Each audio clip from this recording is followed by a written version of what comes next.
Hello dear students, welcome in Nimit pharma classes. तो आज हम आपके लिए एक और क्वेश्चन पेपर लेके आए हैं। ठीक है, तो इसमें हम फटाफट देखते हैं क्या क्या क्वेश्चन है। तो फर्स्ट क्वेश्चन है, which official book prescribes the IP standards for the pharmaceutical substance. औषधियों के आईपी मानकों का आधिकारिक ग्रंथ कौन सा है? फर्स्ट ऑप्शन दिया आपका ब्रिटिश नेशनल फॉर्मूलरी। ठीक है, दूसरा है आपका United state pharmacopoeia, third option आपका इंडियन फार्माकोपिया और फोर्थ ऑप्शन है आपका मार्कली। तो इसमें आपका आंसर आ जाएगा, जैसे कि आपसे क्या पूछ रहा है कि जो बुक है ना, और आईपी के जो मानक हैं उनको किस में डिनोट करा गया, तो वो क्या आ जाएगा आपका option number c, Indian pharmacopoeia. ठीक है, Indian pharmacopoeia, option number c आ जाएगा, इंडियन फार्माकोपिया। नेक्स्ट की हम बात करते हैं, नेक्स्ट क्वेश्चन की तरफ से चलते हैं।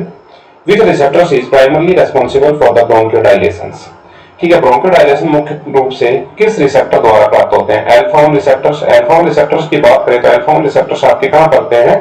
ब्लड वेसल्स पे। कहां मिलते हैं आपके? ब्लड वेसल्स पे। काम क्या होता है अल्फा रिसेप्टर्स का? ब्लड वेसल को कॉन्ट्रैक्ट करना। क्या काम करना? ब्लड वेसल्स को कॉन्ट्रैक्ट करने का काम होता है। बीटा 2 रिसेप्टर्स आपके कहां प्रेजेंट होते हैं? लंग्स में। कहां प्रेजेंट होते हैं? लंग्स में। काम क्या होता है इनका? ब्रोंकियोडाइलेशन। जो आपके लंग्स हैं उनको, जो ब्रोंकियाई है उनको डायलेशन करने का काम।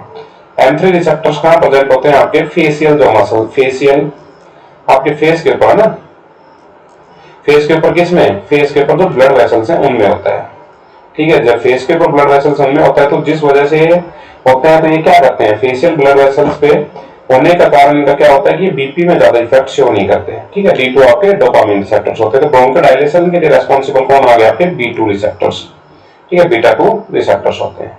अगला, aspirin is contraindicated in childrens with viral infection due to the risk of. Viral संक्रमण वाले बच्चों में एस्पिरिन किस जोखिम के कारण निषिद्ध है ना? तो एस्पिरिन किस जोखिम के कारण नहीं दी जाती? जिन बच्चों में वायरल हो रखा है अगर, ठीक है, तो उनमें एस्पिरिन किस कारण से नहीं दी जाती? स्टीवन जॉनसन सिंड्रोम, ये आपका किसका साइड इफेक्ट है? सल्फोनामाइड्स का। जो आपके सल्फोनामाइड्स एंटीबायोटिक है उनका ये साइड इफेक्ट होता है। एप्लास्टिक एनीमिया, ये किसमें होता है? जिनमें ग्लूकोज 6 फॉस्फेट डिहाइड्रोजनेज की डेफिशिएंसी होती है उन पेशेंट्स में एप्लास्टिक एनीमिया होता है। कर्निसेट्रस आपने एक ड्रग पढ़ी होंगी। ठीक है, कर्निसेट्रस में क्या होता है? जो आपका बिलिरुबिन है उसको वहां से डिस्प्लेस कर देती है, और ये आपका हो गया रेय सिंड्रोम। तो ये आपका एस्पिरिन का साइड इफेक्ट होता है। ठीक है, किन पेशेंट्स में एस्पिरिन ये साइड इफेक्ट शो करती है? जिनमें वायरल का संक्रमण हो जिन बच्चों में, उन बच्चों में आपके rare disease, rare syndrome show होता है। अगला है the major intracellular cations is, कि कोशिका के अंदर प्रमुख धनायन कौन सा है? तो सोडियम आपका क्या है? धनायन है। ठीक है, कैल्शियम भी आपका धनायन हो गया, पोटेशियम भी आपका धनायन हो गया, मैग्नीशियम। ठीक है, ये सब धनायन है। बात कर रहा है कहां की? इंट्रासेलुलर, यानी सेल के अंदर की। ये आपके सेल के बाहर प्रेजेंट है, ये आपके सेल के बाहर प्रेजेंट है। ठीक है, तो कौन है अंदर? पोटेशियम आयंस आपकी सेल के अंदर प्रेजेंट होते हैं 3.5 टू 5.5। ठीक है, 3.5 से 5.5 मिली इक्विवेलेंट पर लीटर में ये आपके प्रेजेंट होते हैं। तो ये आपकी सेल के अंदर सबसे ज्यादा कैटायन प्रेजेंट होते हैं। ये आपके सेल के बाहर हो गए ना, सेल के बाहर की तरफ प्रेजेंट होते हैं ये वाले आयंस। नेक्स्ट क्वेश्चन की जब हम बात करते हैं, which dosages form bypass the first pass metabolism. निम्न में से कौन सा dosages form first pass metabolism से बचता है? यानी कि डोजेज फॉर्म की बात कर रहा है, कौन सा डोजेज फॉर्म जो फर्स्ट पास मेटाबॉलिज्म। आपसे पूछा जाए कि फर्स्ट पास मेटाबॉलिज्म कहां होता है, क्या बताएंगे आप? लीवर के अंदर। Site of first pass metabolism liver. Oral tablets के लेंगे अगर आप तो फर्स्ट पास मेटाबॉलिज्म में चली जाएंगे। ओरल कैप्सूल्स भी चली जाएंगे, यानी कि स्टमक में जाएंगे, वहां से एब्जॉर्ब होकर कहां चले जाएंगे? लीवर में। रेक्टल सपोजिटरी भी लगभग 50% ड्रग को तो ये क्या कर देती है? फर्स्ट पास मेटाबॉलिज्म से फ्री करवा देती है, बट फिर भी कुछ परसेंट करवा देती है। सबलिंगुअल टैबलेट्स जो है ये फर्स्ट पास मेटाबॉलिज्म को क्या कर देती हैं? पूर्ण रूप से अवॉइड कर देती हैं, उससे बचा देती हैं। कैसे करेंगी? जैसे आपने जीभ के नीचे कोई टैबलेट को रखी, वो डायरेक्ट कहां चली जाएगी? आपकी ब्लड वेसल्स के अंदर। ठीक है, डायरेक्ट कहां चलेगी? आपकी blood vessels, direct site of action पे शो कर देगी। तो इसकी जो सबलिंगुअल डोजेज होती हैं वो आपका इससे बचाती हैं।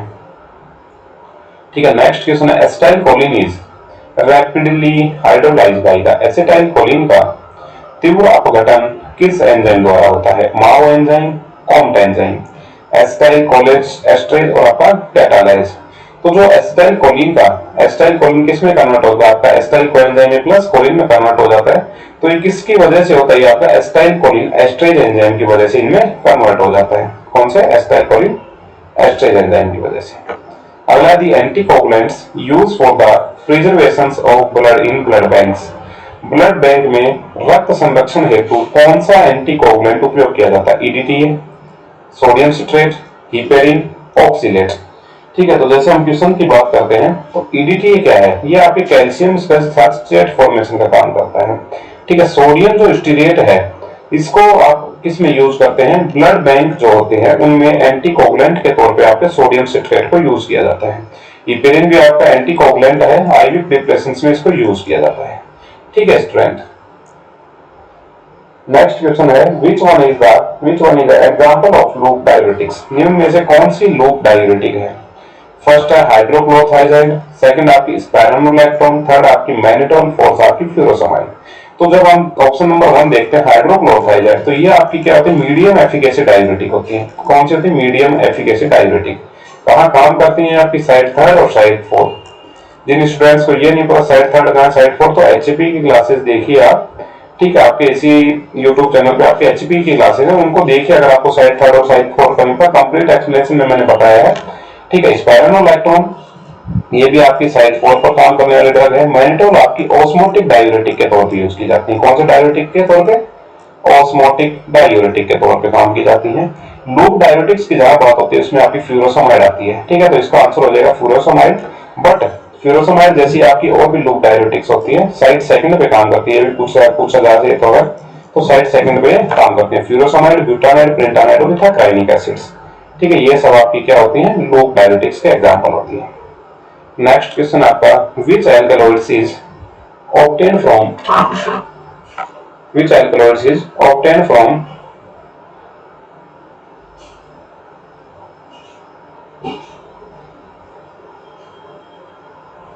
which alkaloids is obtained from, तो किससे ऑब्टेन होते हैं? तो आ जाएगा आपका पहला ऑप्शन दिया मॉर्फिन। मॉर्फिन किससे होती है? पेप्टावर सोमनिफेरम से। किससे होती है? पेप्टावर सोमनिफेरम से एट्रोपिन ऑब्टेन होती है। दूसरा आपका एट्रोपिन। एट्रोपिन किससे होती है? एट्रोपा बेलाडोना, यानी कि इसका आंसर हो जाएगा एट्रोपा बेलाडोना। क्यूनिन किससे होती है? आपकी जो सिंकोना बार्क होती है उससे क्यूनिन होती है।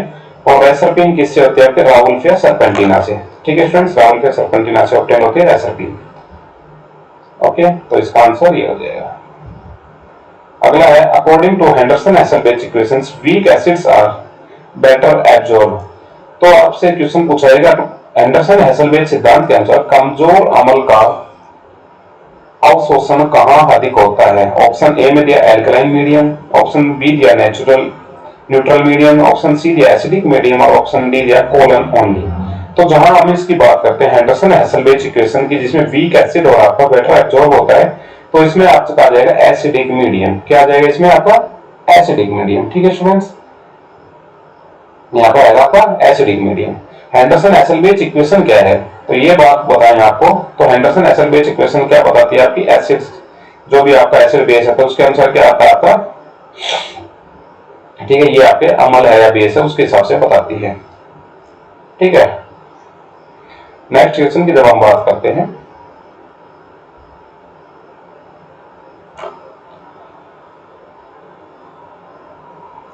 Which vitamin deficiency cause the megaloblastic anemia? तो कौन से विटामिन की डेफिशिएंसी से आपके मैग्लोब्लास्टिक एनीमिया होता है? यानी कि मैग्लोब्लास्टिक का मतलब क्या है? आपकी आरबीसी है, ये मान लीजिए नॉर्मल आरबीसी साइज है, अगर आरबीसी में डिवाइडेशन नहीं हो रहा है तो उसकी साइज अगर बड़ी हो जाती है उसी को क्या बोला जाए? Megaloblastic anaemia. तो विटामिन सी की कमी से आपकी स्कर्वी होती है। ठीक है, विटामिन के की कमी से क्या होता है? आपको जैसे हीमोलाइसिस टाइप का हो जाता है, यानी कि ब्लड का क्लॉट नहीं बन पाता। विटामिन डी की कमी से आपको ऑस्टियोपोरोसिस, ठीक है, ऑस्टियोपोरोसिस हो जाता है। ये सब डिजीज होती है, रिकेट्सिया, है ना। विटामिन बी12 की डेफिशिएंसी से आपके क्या होता है? Megaloblastic anaemia. ओके स्टूडेंट्स, ये आपकी कौन सी होती है? ये आपकी वाटर सोल्यूबल विटामिन होती है। और ये आपकी कौन सी होगी? फैट सोल्यूबल होगी। ये भी कौन सी होगी? फैट सोल्यूबल विटामिन होगी। और ये आपकी कौन सी होगी? Water soluble vitamin. ठीक है स्टूडेंट्स, विटामिन बी12 को ही मिथाइल साइनेकोबालामीन बोला जाता है। अगली है आपकी which schedules of drug and cosmetic rules deals with GMP? Drug and cosmetic rules में GMP किस शेड्यूल में वर्णित है? तो शेड्यूल एच में आपकी जो प्रिस्क्राइब ड्रग्स है उनका नाम आता है। शेड्यूल एम में आपके आती है good manufacturing practice of medicine, cosmetics, medicinal devices, ये सब आती है आपकी शेड्यूल एम में। शेड्यूल जी में आपकी आती है वो ड्रग जो under the supervision of doctor, है ना, डॉक्टर के सुपरविजन में जो दवाएं दी जाती है वो शेड्यूल जी में आती हैं। और शेड्यूल एक्स में आपके नार्कोटिक एंड साइकोट्रोपिक सब्सटेंस जो ड्रग होती है वो सब इसमें आती है।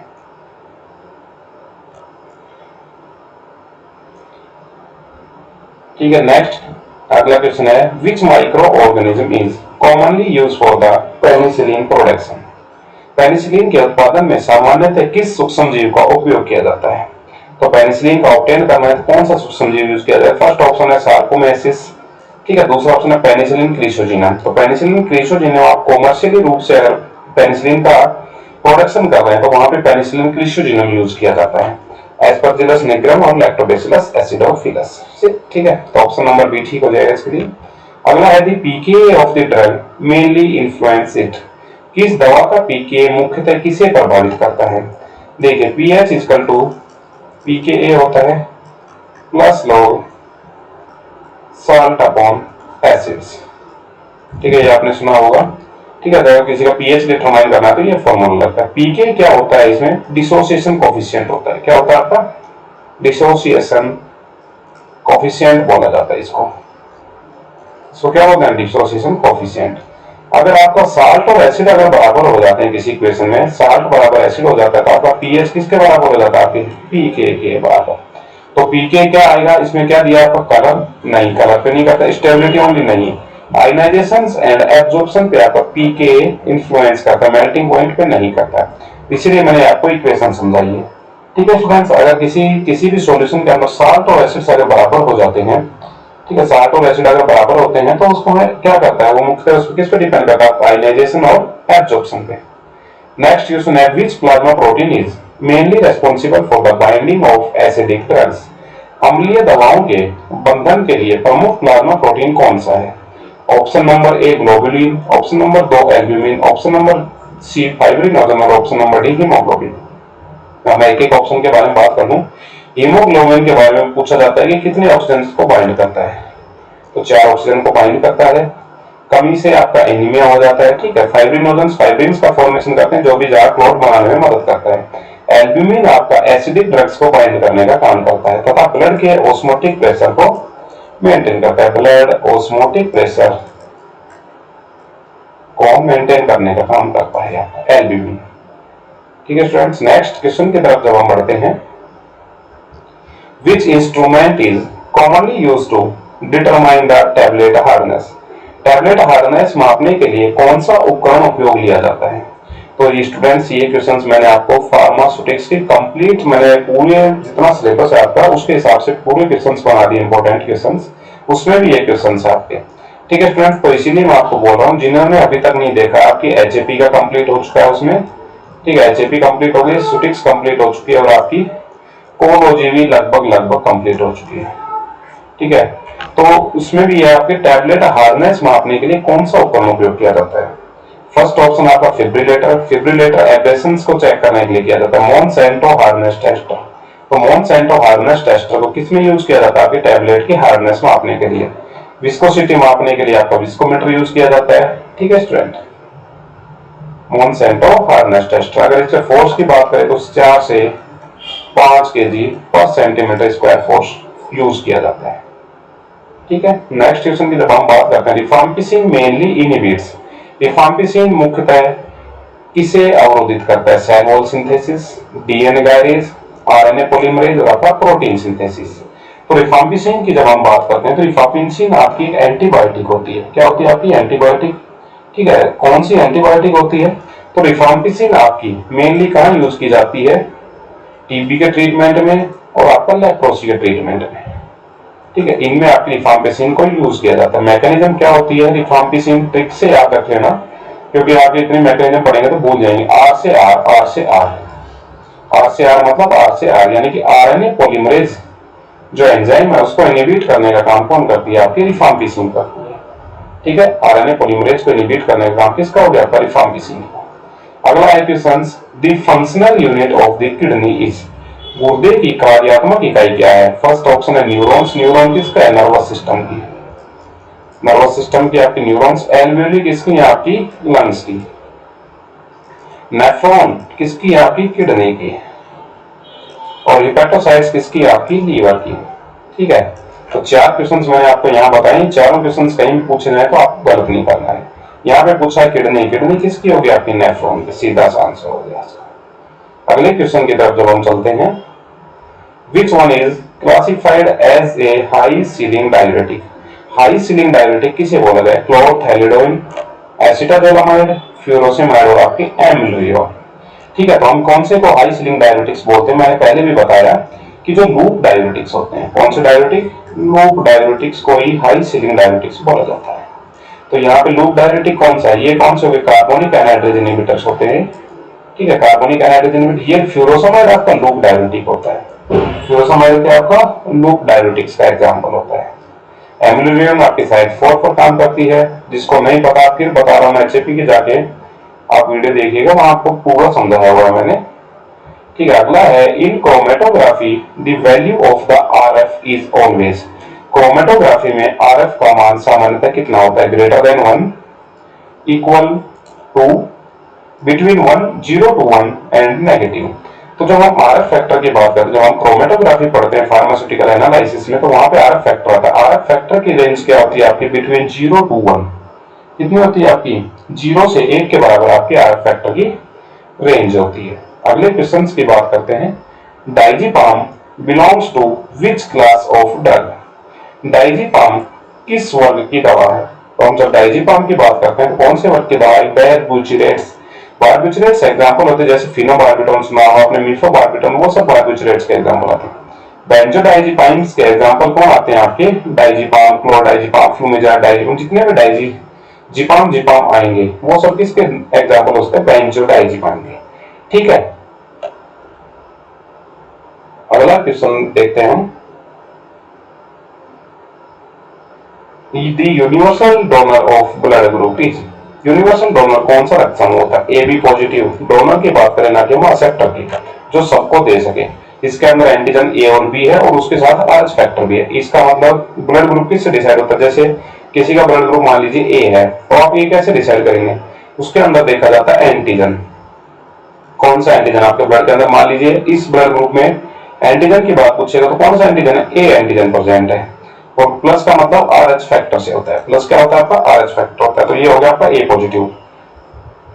यहाँ पे ए बी पॉजिटिव की बात करते हैं तो हम ए बी पॉजिटिव में क्या होगा, आपसे एंटीजन पूछूं मैं कौन सा, कई बार ये क्वेश्चन कहता है कि कौन सा एंटीजन प्रेजेंट है इसमें, तो एंटीजन बताऊंगा ए एंटीजन और बी एंटीजन प्रेजेंट है। अगर पॉजिटिव है तो आरएच फैक्टर प्रेजेंट है। ठीक है, अगर नेगेटिव है तो नहीं है, नेगेटिव वहां पर आरएच फैक्टर नहीं प्रेजेंट नहीं है। अब बात करते हैं हम ओ नेगेटिव की। ओ नेगेटिव का मतलब क्या होता है, जीरो ब्लड ग्रुप भी बोल लेते हैं कोई कुछ लोग, इसमें ना ही ए होता है ना ही बी होता है, ना एंटीजन ए है ना एंटीजन बी है और ना ही आरएच एंटीजन, तीनों ही नॉट अवेलेबल। तो इसका मतलब ये हम इस ब्लड ग्रुप वाले पेशेंट को देंगे, मान लीजिए ए बी को, तो भी कोई दिक्कत नहीं करेगी, इसके अंदर कोई एंटीजन नहीं, किसी से रिएक्शन नहीं करेगा। ठीक है, तो इसका यूनिवर्सल डोनर ये हो गया।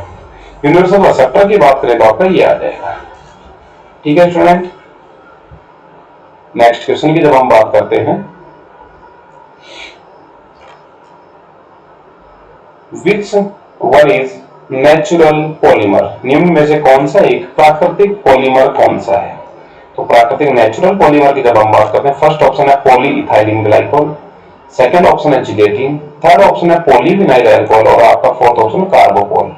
कार्बोपोल आपका सिंथेटिक पॉलीमर होता है, ये यहाँ से ऑप्शन कट गया, ये आपका सेमी सिंथेटिक हो गए दोनों।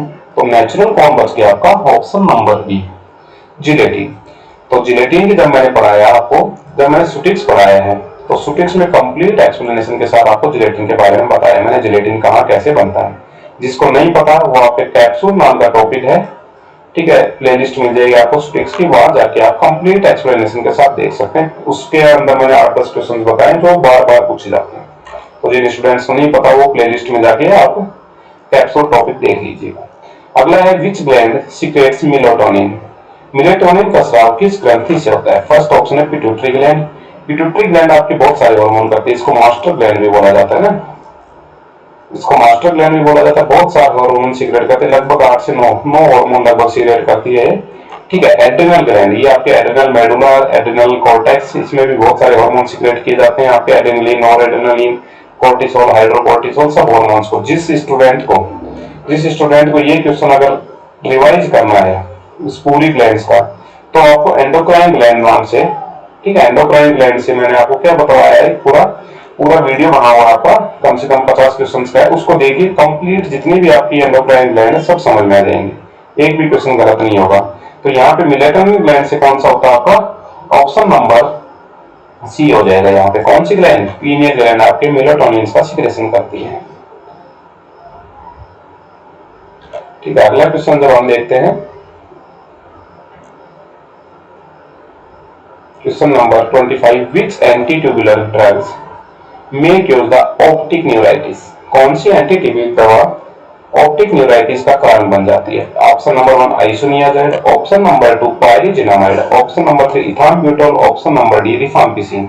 अगर मैं इन सब ड्रग्स की बात करूं, ये सारे ड्रग एंटी टीबी ड्रग हैं, फर्स्ट लाइन ड्रग होती हैं। कौन सी ड्रग, अगर आपसे पूछे first line anti TB drugs, तो ये 4 ड्रग तो हो गई, इसके अलावा पांचवी की अगर मैं बात करूं तो स्ट्रेप्टोमाइसिन। कौन सी ड्रग आ जाती है पांचवी आपकी, स्ट्रेप्टोमाइसिन।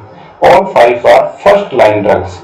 ठीक है, तो अब हम इसमें बात करते हैं कि कौन सी ड्रग ये एक्शन शो करती है ऑप्टिक न्यूराइटिस। तो इथाम्ब्यूटोल जो ड्रग है वो आपका optic neuritis side effect show करती है। ठीक है, इसमें क्या होता है, आपको आंखों के अंदर रेड और ग्रीन कलर में डिफरेंस आना बंद हो जाता है। ठीक है, एक तरह से कलर ब्लाइंडनेस जैसी सिचुएशन भी क्रिएट कर देती है। नेक्स्ट क्वेश्चन है, bio availability of a drug is best defined as, दवा की बायोअवेलेबिलिटी का सही अर्थ क्या है। Option number A amount of drug excreted unchange in urine, नहीं, बायोअवेलेबिलिटी का मतलब क्या होता है कि दवा अनचेंज फॉर्म में आपके कहां चली जाए, ब्लड के अंदर, यानी ब्लड सर्कुलेटरी जो सिस्टम है उसके अंदर मिक्स हो जाए। Option number B fraction of administration dose reaching systemic circulations unchange, reaching systemic circulation in unchange form. ठीक है, तो ये क्या आ जाएगा आपका, ऑप्शन नंबर बी इसके लिए ठीक हो जाएगा। Option number C drug concentrations in plasma after 24 hours, है ना, तो ऑप्शन नंबर बी ठीक हो गया, बाकी छोड़िए। ठीक है, अगला क्वेश्चन देखते हैं हम, which anticoagulant act by the potentiating antithrombin third, कौन सा एंटीकोगुलेंट एंटीथ्रोम्बिन थर्ड की क्रिया को बढ़ाता है। ऑप्शन नंबर ए हो गया वारफरिन, ऑप्शन नंबर बी हो गया रिवोफ्लोक्सेन, ऑप्शन नंबर सी हिपेरिन और ऑप्शन नंबर डी एस्पिरिन। तो एंटीकोगुलेंट वो होते हैं जो ब्लड का थक्का ना जमने दें, कौन ना जमने दें, ब्लड का थक्का ना जमने दें। ठीक है, वो होती है आपकी एंटीकोगुलेंट। यहाँ पूछ रहा है एंटीथ्रोम्बिन, एस्पिरिन क्या करती है, लो डोज पे ये क्या करती है, लो डोज पे जो मैं पहले समझाता हूँ आपको, फिर उसके बाद एक्सप्लेन आंसर देंगे। लो डोज पे यानी कि 75 to 150 mg पर ये एंटी प्लेटलेट्स एक्टिविटी से होती है, ब्लड को थिन करने का काम करती है, ना कि एंटीकोगुलेंट के तौर पे काम करती है। वारफरिन आपके एंटीकोगुलेंट के तौर पे काम करती है, बट ये इपॉक्साइड जो होते हैं उनको इनिबिट करने का काम करती है, ना कि एंटीथ्रोम्बिन थर्ड को इनिबिट करती है। तो हिपेरिन जो है ये आपके एंटीथ्रोम्बिन जो थर्ड है इसकी क्रिया को बढ़ाती है, जिससे क्या करती है, ये एंटीकोगुलेंट एक्टिविटी शो करती है। ठीक है student, which one is a prodrug, निम्न में से कौन सी एक प्रोड्रग है। एटिनोलोल, एटिनोलोल आपकी एक एक ड्रग समझाता हुआ चल रहा हूं। ठीक है, एटिनोलोल कौन सी होती है आपकी, सेलेक्टिव बीटा 1 ब्लॉकर्स होती हैं। कहां काम ली जाती है इनको यूज किया जाता है हाइपरटेंशन का जो भी पेशेंट होगा, हार्ट डिजीज वाले जो भी पेशेंट होंगे उसमें आपकी एटिनोलोल को यूज किया जाता है। इनालाप्रिल, इनालाप्रिल आपकी एसी इनहिबिटर्स होती हैं। कौन सी ड्रग होती है आपकी, एसी इनहिबिटर्स ड्रग होती है। काम क्या होता है, जिन स्टूडेंट्स को ये दो ड्रग बताई मैंने, इन तीनों ड्रग के बारे में अगर नहीं पता चला है तो आपकी बीटा ब्लॉकर्स मैंने आपको एक वीडियो डाला हुआ है फार्माकोलॉजी का, वहां जाके कंप्लीट एक्सप्लेनेशन के साथ देख सकते हैं। ठीक है, तो इसमें आगे इनालाप्रिल एसी इनहिबिटर्स होती है। मैंने जब भी ये आपको टॉपिक पढ़ाया था तो उस दिन भी मैंने बताया था, इसमें दो ड्रग ऐसी होती हैं, ठीक है, जो एक्टिव ड्रग होती है, बाकी जितनी भी प्रिल होती हैं वो सभी क्या होती है, इनएक्टिव यानी प्रोड्रग की फॉर्म में होती है। तो आपका आंसर हो जाएगा बी इनालाप्रिल। फ्यूरोसमाइड आपको बार बार आ चुका है। प्रोपेनोलोल आपकी क्या होती है, beta 1 plus beta 2 blockers drug होती हैं। ठीक है, दूसरा इनके बारे में बोला जाता है नॉन सेलेक्टिव बीटा ब्लॉकर्स। क्या बोला जाता है इनका दूसरा, तो कई बार क्वेश्चन पूछा जाता है कि नॉन सेलेक्टिव बीटा ब्लॉकर कौन से है, तो आप किसका नाम ले देंगे, प्रोपेनोलोल। ठीक है, इसी टाइप के क्वेश्चन आते हैं स्टूडेंट। ठीक है, ज्यादा आपको फार्मासिस्ट में इसी टाइप का क्वेश्चन आता है, इससे ज्यादा लेवल के क्वेश्चंस नहीं आते। जब आप एग्जाम देने जाएंगे तो इतने ही लेवल के क्वेश्चंस आते हैं। The biological half life of a drug is the time required for drug का बायोलॉजिकल हाफ लाइफ किसे कहते हैं? 25% drug elimination, 50% reduction in plasma concentrations, complete metabolism of drug and 75% drug excretions. तो जो biological half life है वो drug की कौन सी होती है? तो इसमें बात करते हैं हम, तो 25% नहीं, उसमें कितना परसेंट हो जाता है हाफ लाइफ में? 50% ड्रग हो जाता है। मैंने आपको पहले भी क्वेश्चन समझाया था, ठीक है, जिन्होंने जो लगातार वीडियो देखे हैं वो तो आगे होंगे समझ में। हाफ लाइफ के बारे में बताया था मैंने, जब आप मान लीजिए आपकी 100% 100 mg मान लीजिए 100% ड्रग है कोई, एक टी हाफ के बाद कितनी हो जाएगी वो आपकी 50%, अगले टी हाफ के बाद 50 का आधा 25, तो इस तरह से दवा आपकी घटती हुई जाती है। तो एक बार एम्स ने, कोई भी एग्जाम मान लीजिए, एक बार एम्स ने क्वेश्चन पूछा था कि 4 टी हाफ के बाद आपकी ड्रग कितनी परसेंट बचेगी? तो 4 टी हाफ के बाद कितनी होगी? 1 T half, 2 T half, 3 T half और अगला 4 टी हाफ, ये होगा 6.25। तो आपको आंसर में क्या लगा देना है, ठीक है ना, 6.25% ड्रग बचती है आपकी। 3 टी हाफ भी पूछ सकता है, 2 टी हाफ भी पूछ सकता है, 1 टी हाफ भी, जो भी पूछ सकता है वो उस एग्जामिनर पर डिपेंड करता है। या आपको 5 टी हाफ पूछ ले, 5 पूछेगा तो इसकी भी आधी कर देनी है, ठीक है, 3.125। नेक्स्ट क्वेश्चन की जब हम बात करते हैं, which alkaloid is obtain from Rauwolfia serpentina, कौन सा जो एल्कलॉइड है और राउल्फिया सर्पेंटिना से ऑब्टेन होता है? फर्स्ट होता है एट्रोपिन, एट्रोपिन किससे होता है? एट्रोपा बेलेडोना से। मॉर्फिन के बारे में मैंने पहले बताया, पेपावर सोमनिफेरम। फिर बताते हैं रेसरपिन, रेसरपिन किससे होता है? राउल्फिया सर्पेंटिना से ऑब्टेन होता है। रेसरपिन किससे ऑब्टेन होता है? राउल्फिया सर्पेंटिना से ऑब्टेन होने वाला ड्रग है। फोर्थ क्विनिन, क्विनिन पहले बताया मैंने, सिंकोना बाग से ऑब्टेन होता है। तो बिल्कुल सिंपल से, अगर आप ध्यान से कोई क्वेश्चंस को करते हैं, या अभी तक जितने भी आपने मेरे वीडियो नियमित फार्मा क्लासेस में जितने भी वीडियो देखे हैं, जो स्टूडेंट एकदम ध्यान से उन क्वेश्चंस को भी अगर याद करता हुआ चल रहा है तो आप सिलेक्शन की तरफ बढ़ते हुए जा रहे हैं, ठीक है। जो भी एग्जाम होगा आपका, सिलेक्शन की तरफ आप बढ़ते हुए चलते जा रहे हैं, ठीक है। मैं इंपॉर्टेंट क्वेश्चन ही करवा रहा हूं। नेक्स्ट की बात करते हैं हम, which vitamin is essential for gamma carboxylation of clotting factor. तो क्लोटिंग फैक्टर की गामा कार्बोक्सिलेशन के लिए कौन सी विटामिन आवश्यक है? विटामिन ए, विटामिन ए को बोलते हैं रेटिनॉल। कौन सा बोलते हैं इसको? रेटिनॉल बोलते हैं। विटामिन ए होती है जो किसके लिए? आई साइट के लिए जरूरी होती है ना, ठीक है। कमी से कौन सा डिजीज होती है आपकी? नाइट ब्लाइंडनेस, ठीक है। विटामिन ई, विटामिन ई का नाम क्या होता है? टोकोफेरो, टोकोफेरो, ठीक है। विटामिन ई की डेफिशिएंसी से क्या होगा आपको? एक तो विटामिन ई की कमी से आपको लीवर डिजीज भी हो जाती है, ठीक है। इसको ब्यूटी विटामिन भी बोला जाता है, एंटीऑक्सीडेंट भी होता है। क्या होता है आपका? एंटीऑक्सीडेंट। विटामिन के, अगला ऑप्शन है विटामिन के। विटामिन के आपकी क्या होती है? गामा कार्बोक्सिलेशन करवाती है क्लोटिंग फैक्टर्स के अंदर, ठीक है। गामा कार्बोक्सिलेशन के लिए क्या करवाती है? मदद करती है विटामिन के। विटामिन सी आपकी एस्कॉर्बिक एसिड होती है। नेक्स्ट क्वेश्चन की जब हम बात करते हैं, The major site of drug metabolism is, दवाओं का प्रमुख मेटाबॉलिज्म कहाँ होता है? फर्स्ट ऑप्शन आपका किडनी में, सेकंड ऑप्शन आपका लीवर में, थर्ड ऑप्शन आपका लंग्स में और फोर्थ ऑप्शन आपका स्प्लीन में। तो जो साइट है मेजर ड्रग मेटाबॉलिज्म के लिए, कौन सी मेजर साइट है? किडनी। किडनी से क्या होता है? एक्सक्रीशन होता है। सबसे ज्यादा मेटाबॉलिज्म कहाँ होता है आपका? लीवर के अंदर। कहाँ होता है स्टूडेंट्स? लीवर के अंदर होता है सबसे ज्यादा आपका, ठीक है। दूसरे नंबर पे अगर हम बात करते हैं तो फिर आपकी किडनी में होता है। अगर वोलेटाइल ड्रग्स की हम बात करते हैं तो वोलेटाइल ड्रग्स का कहां से होता है आपका? ठीक है, वोलेटाइल ड्रग्स आपके लंग्स से होती हैं और स्प्लीन में कुछ परसेंट आपका पार्ट मेटाबोलाइज होता है। सबसे कम की अगर हम बात करते हैं तो आपके मिल्क, जो महिलाएं है ना, वो फीमेल जो बच्चे को दूध पिला रही हैं, तो उससे भी ड्रग का आपका क्या होता है? मेटाबॉलिज्म या एक्सक्रीशन टाइप का होता है, ठीक है। सबसे कम बोला जाएगा तो आपका मिल्क से आएगा। नेक्स्ट है, which drug and which cellulose of the drug and cosmetic rules contains the list of prescription drug। Prescription drugs की सूची किस शेड्यूल में दी जाती है? तो ऑप्शन देखिए, ऑप्शन डी से देखते हुए चलते हैं। शेड्यूल एन, शेड्यूल एन किसके लिए होते हैं? जो भी आपकी फार्मेसी प्रोफेशन से, यानी आपको शॉप खोलनी है, उस सब का किसके अंतर्गत आता है? शेड्यूल एन के अंतर्गत आता है। अगर आप होलसेल की दुकान खोल रहे हैं, ठीक है, होलसेल की खोल रहे हैं, यहाँ पर रिटेल अलग अलग खोल रहे हैं ना, तो इनके लिए कितना 10 मीटर स्क्वायर होता है, 108 स्क्वायर फीट होता है, ठीक है। दूसरा, अगर हम दोनों को खोल रहे हैं, होलसेल और रिटेल दोनों अगर खोल रहे हैं, तो 15 मीटर स्क्वायर और 168 ना 162 सॉरी 162 स्क्वायर फीट इसके लिए डिस्टेंस की जरूरी होती है। शेड्यूल बी में आपकी आती है life period of drugs, life period of drugs आती हैं। फिर उसके बाद शेड्यूल एफ में आती है, एफ के अगर बात करते हैं तो ब्लड बैंक से रिलेटेड होता है, किससे रिलेटेड हो रखता है, ब्लड बैंक से। और आपका शेड्यूल एच किसके लिए होता है, प्रिस्क्रिप्शन ड्रग्स के लिए शेड्यूल एच होता है। Which organism is gram positive, निम्न में से कौन सा ग्राम पॉजिटिव जीवाणु है।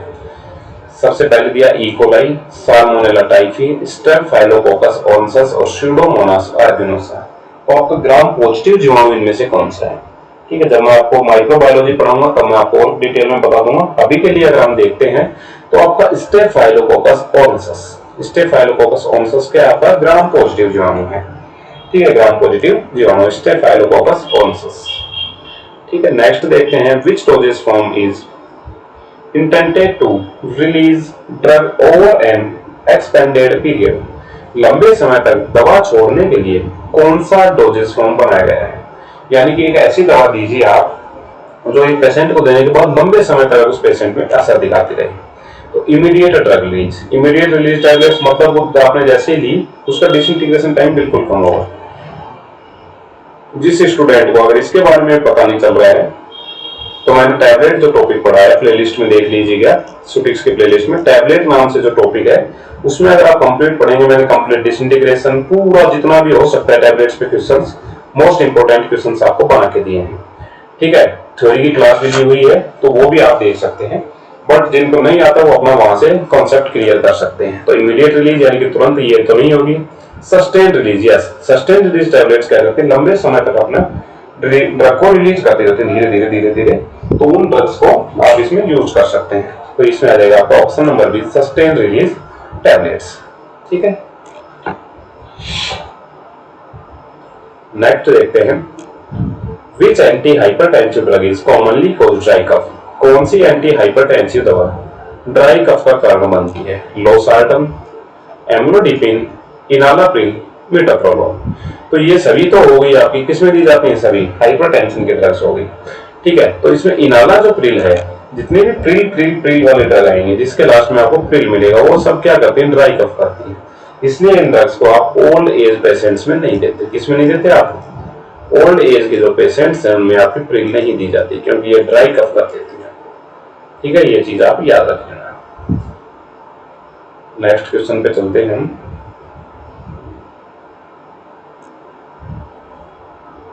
The normal pH of blood is approximately, रक्त का सामान्य pH कितना होता है, तो 6.8 नहीं होता, 7.4 यस, 7.4 आपका ब्लड का pH होता है, बट प्लस माइनस भी हो सकता है, ये 7.35 टू 7.45, इससे अगर ज्यादा ऊपर नीचे होगा तो डेथ हो सकती है, वरना आपका ये pH हो जाती है।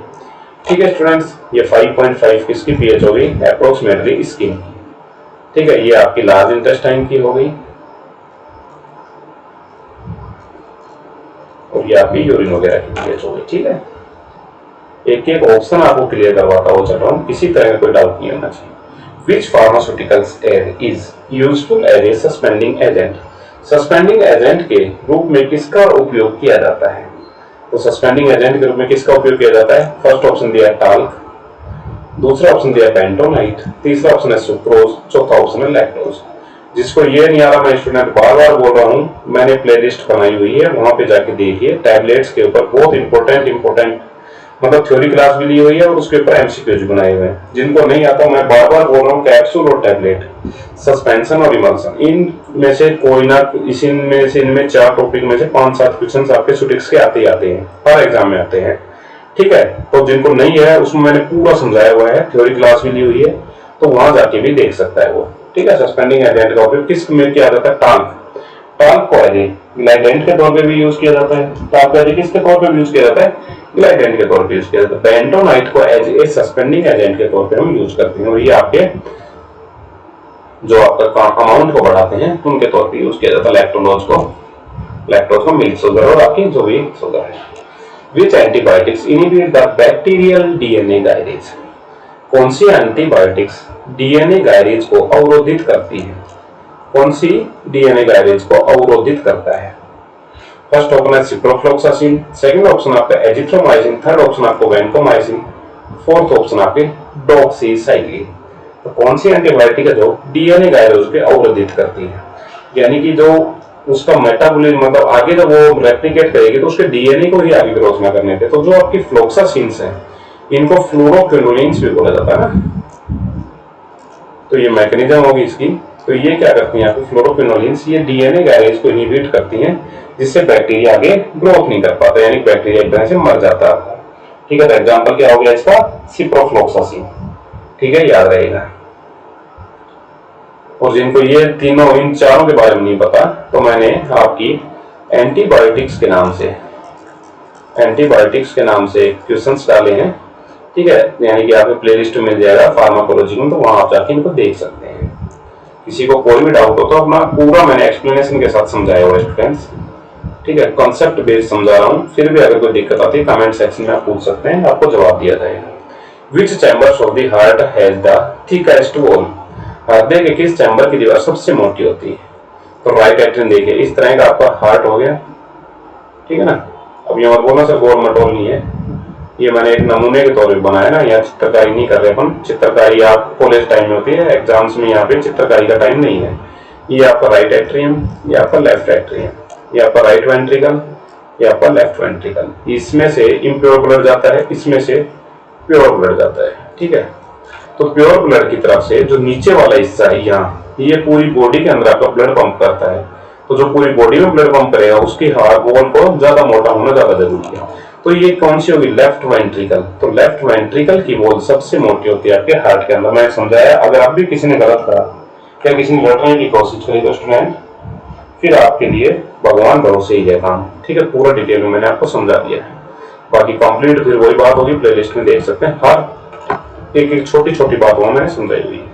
Digoxin is primary indication. Digoxin का प्रमुख उपयोग किसमें होता है, bronchial asthma, heart failure with atrial fibrillations, peptic ulcer और आपका एपिलेप्सी।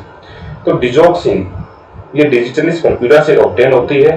ठीक है, ये आपकी नैरो स्पेक्ट्रम ड्रग है। सब मैंने पहले बताया हुआ है, ऐसी कोई चीज नहीं जो मैंने नहीं बताई, बट फिर से रिवाइज करवा दे रहा हूँ। नैरो स्पेक्ट्रम आपकी ये ड्रग है। ठीक है, इस ड्रग को हार्ट फेलियर में यूज किया जाता है। तो ऑप्शन नंबर 20 के लिए हो जाएगा हार्ट फेलियर विद एट्रियल फिब्रिलेशंस। ठीक है, उसमें आपकी कौन सी ड्रग यूज की जाती है, आपकी डिजॉक्सिन। नेक्स्ट है, which of the following is an example of osmotic diuretics. तो हाइड्रोक्लोरोथायोजाइड किसका एग्जांपल हुआ, पहले मैंने बताया आपका मीडियम एफिकेसी डाययूरेटिक्स। मैनिटोल किसका हो गया, ऑस्मोटिक डाययूरेटिक्स। ठीक है, और ये सब आपकी 4 पे काम करने में टोर्सोनाइड और स्पाइरोलेक्टोन। नेक्स्ट क्वेश्चन की तरफ बढ़ते हैं। Which carbohydrate is now as the milk sugar. Milk sugar किसे कहा जाता है, मिल्क शुगर किसे कहते हैं। फर्स्ट ऑप्शन माल्टोज, इसको माल्ट शुगर बोलते हैं। माल्टोज को माल्ट शुगर बोलते हैं। Lactose milk sugar, fructose fruit sugar और सुक्रोज केन शुगर। ठीक है, ये सब शुगर हो गए। तो पूछा क्या आपको, मिल्क शुगर का मतलब लैक्टोज।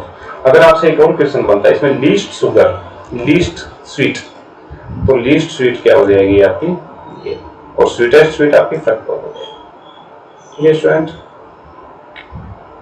अगला है the instrument is used to determine the disintegration time of tablet. Tablets का डिसइंटीग्रेशन टाइम मापने के लिए कौन सा उपकरण उपयोग में लिया जाता है, फेब्रिलेशन। फेब्रिलेशन उसकी क्या मापने के लिए, ऑपरेशन टेक्निक। ठीक है, कि वो कहीं रगड़ खा के तो नहीं घसी की टैबलेट। दूसरा डिसोल्यूशन एपरेटस, डिसोल्यूशन यानी डिजोल्व करने का टाइम वो डिसोल्यूशन एपरेटस बताएगा। डिसइंटीग्रेशन टेस्ट एपरेटस वो क्या बताएगा आपका, डिसइंटीग्रेशन टाइम। स्टूडेंट्स सबसे इंपॉर्टेंट डिसइंटीग्रेशन टाइम में मैं आपको बताऊं, टैबलेट्स का डिसइंटीग्रेशन टाइम बहुत बार पूछा जाता है।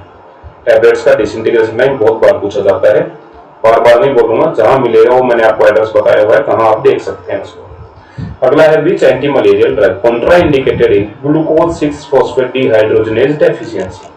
कौन सी दवा एंटी मलेरियल ड्रग है जो ग्लूकोज 6 फॉस्फेट डिहाइड्रोजनेज डेफिशिएंसी वाले पेशेंट्स में नहीं दी जाती। क्यों नहीं दी जाती, मैकेनिज्म बताता हूं मैं। कुछ दवाएं, इनमें से 4 में से एक दवा ऐसी है, ठीक है बता देता हूं, चलो ये है प्रीमरक्विन। वो दवा है प्रीमरक्विन, क्या करती है, उस पेशेंट के अंदर भी ग्लूकोज 6 फॉस्फेट डिहाइड्रोजनेज की डेफिशिएंसी करती है।